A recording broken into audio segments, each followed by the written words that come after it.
हमने शहर को दी एक नई पहचान, हम हैं सिंघानिया बिल्डकॉन। महाराष्ट्र के पुणे के शास्त्री नगर में गुरुवार रात एक निर्माणाधीन मॉल का स्लैब गिर गया और इस हादसे में 5 मजदूरों की मौत हो गई। 2 लोगों की हालत गंभीर है। बताया जा रहा है कि स्लैब डालने के लिए लोहे के सरिया से जाली बनाई गई थी। अचानक ये लोहे की सरिया का जाल मजदूरों पर गिर गया। मौके पर दमकल विभाग की टीम पहुंच गई और रेस्क्यू ऑपरेशन चलाकर किसी तरह मजदूरों को बाहर निकाला गया।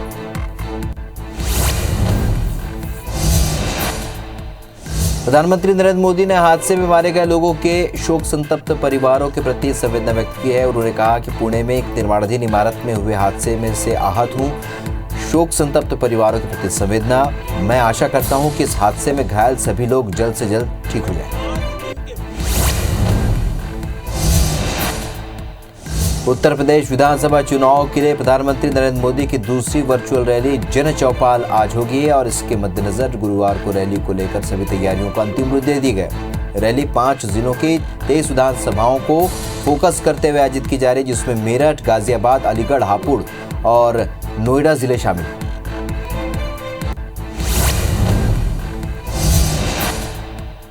उत्तर प्रदेश के मुख्यमंत्री योगी आदित्यनाथ आज गोरखपुर शहर सीट से नामांकन दाखिल करेंगे। इस दौरान वो गोरखपुर में चुनाव में जीत के लिए भाजपा के कार्यकर्ताओं में जोश भरेंगे। साथ ही अलग अलग वर्गों के मतदाताओं को भी साधेंगे। वहीं सीएम योगी पीएम मोदी की वर्चुअल रैली में भी जुड़ेंगे।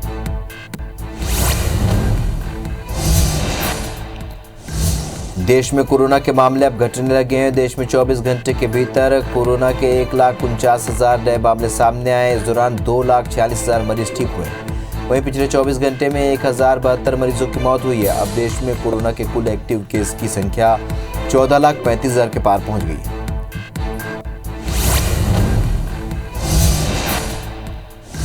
देश में अब तक 168 करोड़ 44 लाख से भी ज्यादा लोगों को टीका लग चुका है, जिसमें 94 करोड़ 80 लाख से भी ज्यादा लोगों को पहला डोज और 72 करोड़ 30 लाख से भी ज्यादा लोगों को दोनों डोज लग चुके हैं। वहीं मध्य प्रदेश में 11 करोड़ 3 लाख और छत्तीसगढ़ में 3 करोड़ 43 लाख से भी ज्यादा लोगों ने कोरोना की वैक्सीन लगवा ली। नीट पीजी की होने वाली परीक्षा को अगले 6 से 8 हफ्तों के लिए टाल दिया गया है, जिसका कारण नीट परीक्षा 2021 की काउंसलिंग की तिथि का साथ पड़ना है। ये परीक्षा 12 मार्च को होनी थी, जो अब कुछ समय के लिए स्थगित कर दी गई है। दरअसल सुप्रीम कोर्ट ने एक याचिका दायर की गई थी, जिसमें न केवल राष्ट्रीय परीक्षा बोर्ड NBE द्वारा घोषित 12 मार्च की परीक्षा तिथि को स्थगित करने की मांग की गई थी। हैदराबाद के लोकसभा सांसद और AIMIM के चीफ असदुद्दीन ओवैसी को Z+ सिक्योरिटी मुहैया कराई गई है। भारत सरकार ने इसका ऐलान किया है। केंद्रीय गृह मंत्रालय ने कहा है कि CRPF की Z+ सिक्योरिटी उनके साथ पूरे देश में रहेगी। गौरतलब है कि गुरुवार की शाम यूपी के हापुड़ जिले में उन पर हमला हुआ था और वो चुनाव प्रचार करने के बाद दिल्ली लौट रहे थे। उत्तर प्रदेश विधानसभा चुनाव के लिए प्रधानमंत्री नरेंद्र मोदी की दूसरी वर्चुअल रैली जन चौपाल आज होगी और इसके मद्देनजर गुरुवार को रैली को लेकर सभी तैयारियों को अंतिम रूप दिया गया। रैली 5 जिलों की 23 विधानसभाओं को फोकस करते हुए आयोजित की जा रही है, जिसमें मेरठ, गाजियाबाद, अलीगढ़, हापुड़ और नोएडा जिले शामिल। पंजाब के मुख्यमंत्री चरणजीत सिंह चन्नी के भतीजे भूपिंदर सिंह हनी को ईडी ने गिरफ्तार किया है। सूत्रों के मुताबिक हनी पर अवैध रेत खनन मामले में दिन भर पूछताछ की गई, जिसके बाद ईडी की टीम ने गुरुवार की शाम को जालंधर से गिरफ्तार किया। महाराष्ट्र के पुणे के शास्त्री नगर में गुरुवार रात एक निर्माणाधीन मॉल का स्लैब गिर गया। इस हादसे में 5 मजदूरों की मौत हो गई। 2 लोगों की हालत गंभीर है। बताया जा रहा है कि स्लैब डालने के लिए लोहे के सरिये से जाली बनाई गई थी। अचानक ये लोहे के सरिये का जाल मजदूरों पर गिर गया। मौके पर दमकल विभाग की टीम पहुंची और रेस्क्यू ऑपरेशन चलाकर किसी तरह मजदूरों को बाहर निकाला गया। प्रधानमंत्री नरेंद्र मोदी ने हादसे में मारे गए लोगों के शोक संतप्त परिवारों के प्रति संवेदना व्यक्त की है। उन्होंने कहा कि पुणे में एक निर्माणाधीन इमारत में हुए हादसे से आहत हूं। शोक संतप्त परिवारों के प्रति संवेदना। मैं आशा करता हूं कि इस हादसे में घायल सभी लोग जल्द से जल्द ठीक हो जाएं।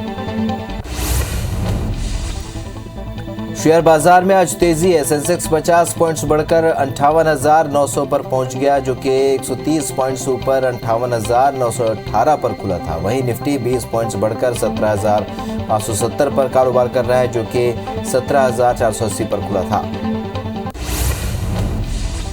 देश में कोरोना के मामले अब घटने लगे हैं। देश में 24 घंटे के भीतर कोरोना के 1,49,000 नए मामले सामने आए हैं। इस दौरान 2,46,000 मरीज ठीक भी हुए। वहीं पिछले 24 घंटे में 1,072 मरीजों की मौत हुई है। अब देश में कोरोना के कुल एक्टिव केस की संख्या 14,35,000 के पार पहुंच गई। देश में अब तक 168 करोड़ 44 लाख से भी ज्यादा लोगों को टीका लग चुका है, जिसमें 94 करोड़ 80 लाख से भी ज्यादा लोगों को पहला डोज और 72 करोड़ 30 लाख से भी ज्यादा लोगों को दोनों डोज लग चुके हैं। वहीं मध्य प्रदेश में 11 करोड़ 3 लाख और छत्तीसगढ़ में 3 करोड़ 43 लाख से भी ज्यादा लोगों ने कोरोना की वैक्सीन लगवा ली। मध्य प्रदेश में कोरोना संक्रमण बढ़ता ही जा रहा है। प्रदेश में 24 घंटे के भीतर कोरोना के 7,430 नए मरीज मिले हैं, जिससे मध्य प्रदेश में एक्टिव मरीजों की संख्या 52,963 हो चुकी है। वहीं 24 घंटे में 9 मरीजों की मौत हुई है, जबकि प्रदेश में 8,409 मरीज ठीक हुए। छत्तीसगढ़ में कोरोना मरीजों की संख्या अब घटने लगी है। प्रदेश में 24 घंटे के भीतर कोरोना के 2,454 नए मरीज मिले हैं, जिनमें प्रदेश में एक्टिव मरीजों की संख्या अब 20,081 पहुंच गई है और 12 मरीजों की मौत हुई है। छत्तीसगढ़ में 3,836 मरीज ठीक भी हुए। सबसे ज्यादा 284 मरीज रायपुर से मिले। दुनिया भर में कोरोना के मामले बढ़ते हुए 38 करोड़ 83 लाख के पार पहुंच चुके हैं। वहीं कोरोना से मौत का आंकड़ा 57 लाख 30 हजार के पार पहुंच गया है। पूरी दुनिया में 30 करोड़ 77 लाख से भी ज्यादा मरीज कोरोना को हराकर स्वस्थ हो चुके हैं। वहीं एक्टिव मामले इस वक्त 7 करोड़ 48 लाख के पार पहुंच गए। दुनिया भर में कोरोना के मामले तेजी से बढ़ रहे हैं। नए संक्रमितों के मामले में फ्रांस पहले नंबर पर है, यहाँ 3.25 लाख केस मिले हैं। अमेरिका 3,02,000 मरीजों के साथ दूसरे नंबर पर है। वहीं जर्मनी 2.23 लाख मरीजों के साथ तीसरे नंबर पर है। तो संक्रमण से एक दिन में सबसे ज्यादा 2,994 मौतें अमेरिका में हुई हैं।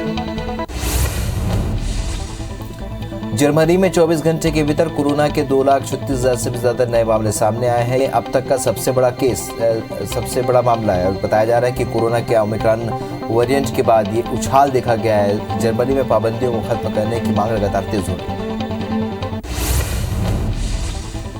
ऑस्ट्रेलिया में अनिवार्य वैक्सीनेशन कानून को आज मंजूरी मिल जाएगी। ऐसा पहला पश्चिमी देश है जहां पर वयस्क आबादी के वैक्सीनेशन को अनिवार्य रखा गया है। यहाँ गुरुवार को संसद को ऊपरी सदन में बिल को मंजूरी दी जा चुकी है। आज राष्ट्रपति के साइन के बाद ये बिल कानून में तब्दील हो जाएगा। चीन में आज से शुरू हो रहे विंटर ओलंपिक्स 2022 का भारत ने डिप्लोमेटिक बायकॉट कर दिया है। विदेश मंत्रालय ने गुरुवार को ये जानकारी दी। भारत ने ये फैसला चीन की तरफ से खेलों के टॉर्च रिले में एक ऐसे कमांडर के हवाओं को मशाल सौंपने पर लिया जो कि 2020 में हुए गलवान घाटी संघर्ष में शामिल थे। यूक्रेन के पूर्वी बॉर्डर पर जारी तनाव के बीच रूस और अमेरिका में ज़बानी जंग जारी है। इस बीच अमेरिकी अधिकारियों ने दावा किया है कि रूस ने यूक्रेन पर हमले के लिए नकली वीडियो तैयार किया। इसका मकसद यूक्रेन पर उसके यहाँ रह रहे रूसी भाषी लोगों का नरसंहार और रूस की सीमा पर ड्रोन हमला करने का झूठा आरोप लगाना है। सीरिया में अमेरिकी स्पेशल फोर्स की एयर स्ट्राइक में 13 लोग मारे गए। राष्ट्रपति जो बाइडेन ने कहा कि एयर स्ट्राइक में इस्लामिक स्टेट का कमांडर इब्राहिम अल हाशमी अल कुरैशी मारा गया है, लेकिन बाइडेन एडमिनिस्ट्रेशन के एक सीनियर अफसर के हवाले से कहा गया कि इब्राहिम ने अपने ही बम से खुद को उड़ा लिया। बलूचिस्तान के लड़ाकों ने दावा किया है कि उसने पाकिस्तान के 100 फौजी को मार गिराया है। बलोच लिबरेशन आर्मी ने बयान जारी कर कहा कि हमले में सेना के 2 फ्रंट को ध्वस्त कर दिया गया। बलूच विद्रोहियों ने दावा किया है कि सैन्य बलों पर हमले के बाद बलूचिस्तान समेत कई इलाकों में सरकार ने इंटरनेट बंद कर दिया। अमेरिका के लाखों लोगों को बारिश, बर्फीले तूफान और बर्फबारी से जूझना पड़ रहा है। खराब मौसम की वजह से एयरलाइंस ने 8,000 से भी ज़्यादा उड़ानों को रद्द किया है। अधिकारियों ने लोगों को आग्रह किया है कि वे सड़कों और स्कूलों के बस के बंद परिसरों से दूर रहें। मध्य प्रदेश सरकार अब किसानों से पूछकर बजट खर्च करेगी। मध्य प्रदेश सरकार हर संभाग में किसानों के साथ बैठक करने के बाद उद्यानिकी फसलों वाली योजना पर बजट खर्च करेगी। इसके लिए हर संभाग के किसानों के साथ बैठक जल्द होगी। साथ ही हर जिले से 20 से 40 किसानों को बैठक में बुलाया जाएगा। भोपाल में सीएम शिवराज सिंह चौहान आज कई कार्यक्रमों में शामिल होंगे। सीएम शिवराज दोपहर 3 बजे ग्रामीण नल जल योजना जनसंवाद कार्यक्रम में शामिल होंगे। साथ ही शाम 5 बजे पद्मश्री से सम्मानित लोगों से मुलाकात करेंगे। सीएम शिवराज सिंह चौहान ने होशंगाबाद और बाबई शहर का नाम बदलने को लेकर ट्वीट किया। उन्होंने कहा कि होशंगाबाद अब नर्मदापुरम के नाम से जाना जाएगा, वहीं बाबई का नाम माखन नगर होगा। सीएम ने कहा कि नर्मदा जयंती के दिन से दोनों शहरों का नाम बदलेगा। केंद्र सरकार ने नाम बदलने की स्वीकृति दी है। छत्तीसगढ़ के प्रसिद्ध साहित्यकार और राजभाषा आयोग के पूर्व अध्यक्ष पंडित दानेश्वर शर्मा का निधन हो गया। कल रात 8:10 पर उन्होंने 91 साल की उम्र में अंतिम सांस ली। उनकी अंतिम यात्रा आज पद्मनाभपुर दुर्ग से शिवनाथ नदी मुक्तिधाम के लिए निकली। सरायपाली में पंचायत का काम पूरा होने के बाद भी समय पर राशि नहीं मिल रही है, जिससे पंचायत के दूसरे विकास कार्य प्रभावित हो रहे हैं और पंचायत वित्तीय संकट से जूझ रहे हैं। सरपंच सचिवों के द्वारा पंचायत में आ रही समस्या और कार्य पूर्ण होने के बाद भी विलंब से राशि मिलने को लेकर अनुविभागीय मुलाकात कर जल्द ही समस्या का निराकरण करवाने की मांग कर रहे हैं। बीजापुर में नक्सलियों ने 2 वाहनों में आग लगा दी। नक्सलियों ने बरगापारा भैंसाबाड़ी के पास इस घटना को अंजाम दिया है। एएसपी पंकज शुक्ला ने इसकी पुष्टि की। खंडवा में गुरुवार देर रात नशे में धुत एक इनोवा कार सड़क पर जा रहे मजदूर को चपेट में ले लिया। हादसे के बाद मजदूर कार में ही फंस गया, जिसे बदमाशों ने 4 किलोमीटर तक घसीटा। आसपास के लोगों की नजर जब कार पर पड़ी तो उसे रुकवाया, तब तक मजदूर की मौत हो चुकी थी। वहीं पुलिस ने कार सवार 2 युवकों को गिरफ्तार कर लिया है, जबकि 2 आरोपी फरार हैं। धमतरी जिले के खपरी स्थित एफसीआई गोदाम के पास ऑयल से भरा टैंकर अचानक पलट गया। घटना की जानकारी मिलते ही अर्जुनी पुलिस तत्काल मौके पर पहुंची और हादसे में किसी के हताहत होने की खबर नहीं है। जानकारी के मुताबिक टैंकर महाराष्ट्र की तरफ जा रहा था। चिरमिरी में स्कूल बस और कार में भिड़ंत हो गई। हादसे में 3 लोग घायल हो गए, जिन्हें इलाज के लिए अस्पताल में भर्ती कराया गया है। घटना नागपुर रेलवे फाटक के पास हुई।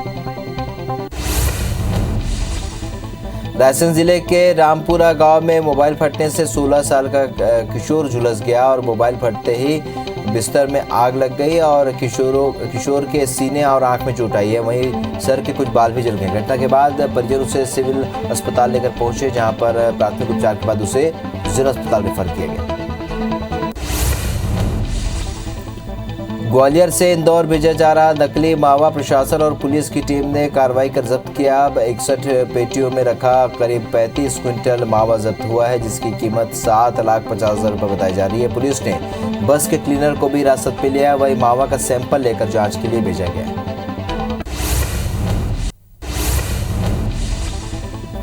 ग्वालियर पुलिस ने 450 ग्राम सोने की लूट के आरोप में 6 आरोपियों को गिरफ्तार किया। आरोपियों के पास से 100 ग्राम सोना, 700 ग्राम चांदी समेत कट्टा बरामद किया गया। बता दें कि कुछ दिन पहले एक सराफा कारोबारी से बदमाश 450 ग्राम सोना लूटकर फरार हो गए थे, जिसके बाद से पुलिस लगातार आरोपियों की तलाश कर रही थी। शिवपुरी में दंपति को बंधक बनाकर लूट का मामला सामने आया। बदमाशों ने कियोस्क संचालक को बंधक बनाकर 45 लाख रुपए की लूट की और उनकी पत्नी के साथ मारपीट भी की। पंडित दंपति ने मामले की शिकायत थाने में दर्ज कराई, जिसके बाद पुलिस की टीम आरोपी की तलाश में जुट गई। शाहजहांपुर के नेशनल हाईवे नंबर 52 पर बने टोल नाके में एक बार फिर तोड़फोड़ और मारपीट का मामला सामने आया। घटना का सीसीटीवी फुटेज भी मिला है, जिसमें युवकों की पहचान स्थानीय लोगों के रूप में हुई है। फिलहाल मक्सी थाना पुलिस ने मामला दर्ज कर आरोपियों की तलाश शुरू कर दी। इंदौर के पश्चिम इलाके में 2 पक्षों के बीच जमकर पत्थरबाजी की गई। घटना अन्नपूर्णा थाना के महावर नगर की बताई जा रही है। पुलिस के अनुसार महावर नगर में प्लांट पर कब्जे को लेकर 2 गुटों में विवाद हो गया, जिसके बाद लोग आपस में भिड़ गए। मामले पर पुलिस ने दोनों पक्षों के खिलाफ प्रकरण दर्ज कर जांच शुरू कर दी। देवास में जुआ खेलने वालों के खिलाफ पुलिस प्रशासन एक्शन मोड पर है। एसपी ने 5 पुलिसकर्मियों को सस्पेंड कर दिया है, क्योंकि इनके ही क्षेत्र में जुआ फड़ चल रहा था। कल ही कोतवाली थाना क्षेत्र से 19 आरोपियों को जुआ खेलते हुए पकड़ा गया था। पेंड्रा में एक नवविवाहिता ने ससुराल वालों के खिलाफ दहेज प्रताड़ना और मारपीट का आरोप लगाया है। पीड़िता ने बताया कि ससुराल वाले 5 लाख रुपए की मांग कर रहे हैं और दहेज न देने पर उन्होंने मारपीट भी किया और गर्भवती होने के बावजूद बच्चे को गिराना चाहा। वहीं पुलिस ने 6 लोगों के खिलाफ मामला दर्ज कर जांच शुरू कर दी। महासमुंद की पुलिस ने भीथीडीह गांव में हुई हत्या का खुलासा कर दिया है। डिजिटल एसपी ने बताया कि मुकेश भोई की मौत जंगली जानवरों के लिए लगाए गए बिजली तार में करंट से हुई है, जिसमें मुख्य रूप से 2 लोग संलिप्त पाए गए। दोनों आरोपियों को गिरफ्तार कर लिया गया। दतिया नगर में कचरा छोड़ो अभियान की शुरुआत के बाद अधिकारी कर्मचारी मोहल्लों में जाकर लोगों को जागरूक कर रहे हैं। कलेक्टर ने भी प्रशासनिक टीम के साथ होलीपुरा मोहल्ले में पहुंचकर नागरिकों से बात की और दतिया नगर को स्वच्छ रखने के साथ घरों का कचरा नगर पालिका के डस्टबिन में डालने की अपील की। जशपुर जिले में परिवहन विभाग की उदासीनता के चलते खटारा बसों में सफर करना यात्रियों की मजबूरी बन गई है। रेल सुविधा विहीन इन जिलों में यात्रियों को बस संचालकों की मनमानी का कुछ उपचाप सहना पड़ता है। वहीं यात्रियों की मांग है कि खटारा बसों पर परिवहन विभाग तुरंत कार्रवाई करे और इनका परमिट भी रद्द किया जाए। पत्थलगांव में एक दंतैल हाथी ने जमकर उत्पात मचाया। वन विभाग के मुताबिक हाथी अपने दल से बिछड़ गया है, जो कि कांसाबेल और पत्थलगांव में उत्पात मचा रहा है। बता दें कि कल हाथी ने दूसरे गांव में 3 घरों को क्षतिग्रस्त किया था। मध्य प्रदेश के मौसम में एक बार फिर बदलाव देखने को मिल सकता है। मौसम विभाग ने प्रदेश के पूर्वी हिस्सों में हल्की बारिश की संभावना जताई है, साथ ही इसे लेकर अलर्ट भी जारी किया। मौसम विभाग का कहना है कि आज से प्रदेश में फिर ठंड बढ़ने लगी। छत्तीसगढ़ के बिलासपुर और सरगुजा संभाग के कई हिस्सों में बारिश हो सकती है। मौसम विभाग ने ओलावृष्टि की आशंका जताई है। वहीं कुछ जगहों पर आज से ही हल्की बारिश होने के आसार हैं। प्रदेश के कई हिस्सों में देर रात से लगातार बारिश हो रही है। भिंड के लाहार क्षेत्र में तेज बारिश के साथ जमकर ओले गिरे। ओले गिरने से किसान चिंतित हो गए। तेज बारिश के साथ ओले गिरने से खेतों में खड़ी सरसों, चना और मटर की फसल को भारी नुकसान हुआ। ओले गिरने से तापमान में काफी गिरावट आई है, जिससे ठंड भी बढ़ गई है। सरगुजा संभाग के मौसम में एक बार फिर बदलाव देखने को मिला है। सरगुजा संभाग के जिलों में तेज बारिश हुई, वहीं कई इलाकों में ओले भी गिरे हैं। बारिश के कारण जनजीवन अस्त-व्यस्त हो गया है, जबकि ग्रामीण इलाकों में बिजली व्यवस्था भी प्रभावित हुई है।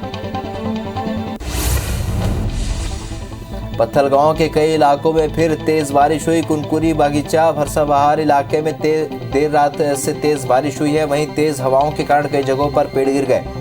उधर बेमौसम बारिश ने किसानों की चिंता एक बार फिर बढ़ा दी है। पेंड्रा के तापमान में एक बार फिर से गिरावट दर्ज की गई है। पेंड्रा में न्यूनतम तापमान 9 और अमरकंटक में 6 डिग्री दर्ज किया गया है। देर रात हुई बारिश के बाद इलाके में फिर ठंड बढ़ गई है। वहीं मौसम विभाग ने आज भी कई इलाकों में बारिश के आसार जताए हैं। हिमाचल प्रदेश में इन दिनों जमकर बर्फबारी हो रही है। प्रदेश की राजधानी शिमला में बर्फबारी के बाद चारों तरफ बर्फ की मोटी परत जम गई है। वहीं उत्तर भारत के पहाड़ी इलाकों में बर्फबारी से मैदानी इलाकों में ठंड बढ़ने लगी है।